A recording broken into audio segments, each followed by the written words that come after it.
मित्रांनो नमस्कार, पुन्हा एकदा आपले स्वागत आहे. मित्रांनो, एक मोठी बातमी या व्हिडिओच्या माध्यमातून आपण आणली आणि ती आहे की वेतन प्रणालीत 5 मोठे बदल. 50% बेसिक पे आवश्यक. 60 वर्ष जुना नियम रद्द होणार अशी मोठी बातमी पुढे आहे. जाणून घेऊया या बातमीविषयी सविस्तर. त्याकरता हा व्हिडिओ आपण शेवटपर्यंत पहा. चॅनलला आपण अजूनपर्यंत सबस्क्राईब केलं नसेल तर मित्रांनो, नवनवीन अपडेट मिळवण्याकरता आपल्या चॅनलला सबस्क्राईब करा, व्हिडिओला लाईक करा आणि ही मोठी बातमी आपल्या सर्व मित्र व परिवाराला सुद्धा शेअर करायला विसरू नका. तर मित्रांनो, नोव्हेंबर 2025 पासून लागू झालेले 4 राष्ट्रीय कामगार कायदे आणि 1 एप्रिल 2026 पासून प्रभावी होणारा आयकर कायदा 2025 हे प्रत्येक व्यवसायासाठी सतर्क राहण्याचे संकेत आहे. ANI या वृत्तसंस्थेने पेस्क्वेअर कन्सल्टन्सी लिमिटेडच्या हवाल्यानं म्हटलं की जर वेळेत या नियमांचा स्वीकार केला नाही तर मोठा दंड आणि कायदेशीर अडचणींचा सामना करावा लागू शकतो. नोव्हेंबर 2025 पासून वेतन संहिता, सामाजिक सुरक्षा संहिता, औद्योगिक संबंध संहिता आणि व्यावसायिक सुरक्षा, आरोग्य आणि कामाची स्थिती संहिता हे 4ही कायदे लागू झाले आहेत. यासोबतच 1 एप्रिल 2026 पासून नवीन आयकर कायदा लागू होत असल्यानं हे दशकातील सर्वात मोठे पेरोल रिफॉर्म सायकल मानले जात आहे. 2026 साठी पेरोल आणि कंप्लायन्सी मधील 5 मोठे बदल. पहिला आहे 50% मूळ वेतनाचा नियम. मित्रांनो, वेतन संहितेनुसार आता कर्मचाऱ्यांचा मूळ पगार महागाई भत्त्यासह त्यांच्या एकूण CTCच्या किमान 50% असणं अनिवार्य आहे.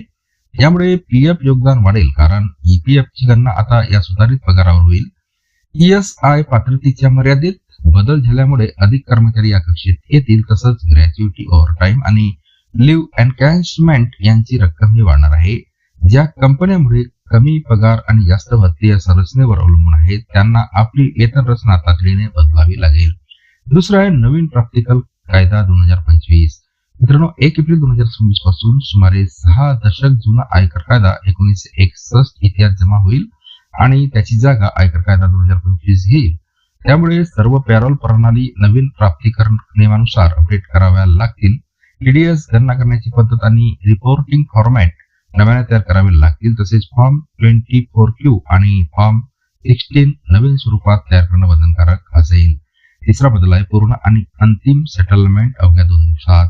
मित्रांनो, नवीन नियमानुसार एखादा कर्मचारी कंपनीतून बाहेर पडल्यास त्याच्या सर्व थकीत वेतनाचा निपटारा केवळ 2 कामकाजाच्या दिवसात करणं अनिवार्य आहे. हा नियम प्रामुख्याने शेवटच्या पगाराला लागू होतो. मात्र ग्रॅच्युइटी आणि लिव्ह एनकॅशमेंट यांच्यासारख्या इतर देयकांचा भरणा शक्य तितक्या लवकर करावा लागेल. चौथा बदल आहे डिजिटल रेकॉर्ड ठेवणे अनिवार्य.